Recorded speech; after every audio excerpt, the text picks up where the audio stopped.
La date fatidique approche. Dans 2 jours, les soignants seront obligés d'avoir reçu au moins une dose de vaccin. Sinon, leurs contrats et salaires seront suspendus. Mais quel pays démocratique fait ça? Non mais sincèrement, c'est juste ignoble. Comme elle, certains soignants refusent toujours de se faire vacciner.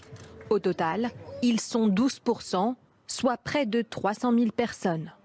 Ça ne me choque pas que des soignants ne soient pas encore vaccinés. On n'est pas contre la vaccination, on est contre l'obligation vaccinale. Je le répète, je le redis, pour pas qu'on nous case dans une case d'anti-vaccin ou d'anti-je ne sais quoi. Le ministre de la Santé prévient, il sera d'une fermeté totale avec les soignants non vaccinés et annonce des contrôles pour éviter les arrêts de complaisance. Le docteur Jean-Michel Cohen nous a rejoint autour de cette table. Bonjour docteur, médecin, directeur de la clinique médicale des Feux. D'abord, vous entendez à peu près 300 000 personnels soignants ne seraient pas vaccinés à l'heure qu'il est. Ça veut dire qu'ils vont être suspendus à partir de mercredi. Est-ce qu'en France, on est capable de se passer de 300 000 personnels soignants? J'espère que non, parce que je pense que de toute façon, ils sont soumis à une pression qui est extrêmement intense, à la fois de la part de leurs collègues, qui essayent de leur expliquer et de les convaincre. Et la deuxième chose, parce que c'est vrai que c'est une perte de salaire et une perte de moyens, donc je suis assez étonné de voir que des gens qui n'auraient pas de revenus accepteraient de ne pas avoir de revenus.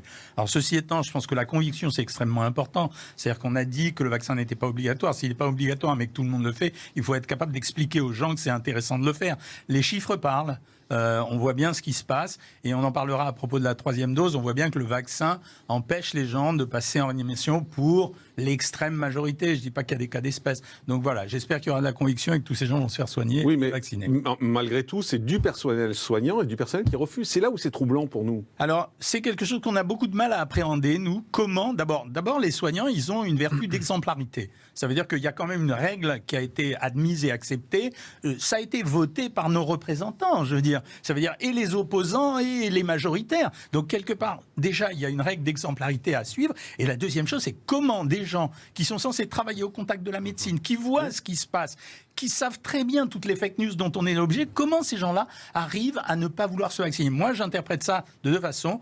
Il y a une peur globale. Il y a une peur qui a été introduite notamment par tout ce qu'on a raconté, ces faits divers qu'on a racontés qui représentaient absolument pas du tout l'histoire du vaccin. Et la deuxième chose, c'est aussi une volonté de s'opposer. Ça veut dire que quelque part, je veux contredire des gens... C'est presque un acte politique, en fait. Oui, parce que ça a été fait de façon assez brutale. Ça veut dire on a reçu une injonction. Et face à cette injonction, il y a quand même eu, à un moment donné, une partie des gens, et on observe ça dans tous les pays presque du monde. technologie, là, sur le côté brutal. Oui, je ne suis pas complètement d'accord sur le côté brutal, si vous me permettez, parce qu'on sait que les populations qui ont été les premières à se voir offrir la possibilité de se faire vacciner, au-delà du sujet de l'âge, sont les personnes du monde médical. Donc ça fait depuis quand même le mois de janvier, on est en septembre, mi-septembre. Donc le côté brutal, j'ai un peu du mal. Et surtout, et là je vais vous rejoindre effectivement, les premières personnes qui ont vu, pour le coup, la brutalité de ce virus, de cette maladie, ce sont les soignants, ce sont vous, ce sont toutes ces personnes-là. Et donc, j'ai beaucoup de mal à comprendre de façon raisonnée pourquoi ils refusent de se protéger et de protéger les gens autour d'eux. Alors, écoutez, je vous propose d'écouter un médecin, parce qu'on a rencontré un médecin, justement, une femme médecin, qui explique pourquoi elle refuse de se faire vacciner. Écoutez. Véronique Rogès pratique la médecine depuis 30 ans. Cette généraliste se défend d'être anti-vaccin, mais refuse de se faire vacciner contre la Covid. Moi, je l'ai eu, le Covid, l'année dernière, et donc j'ai toujours des anticorps.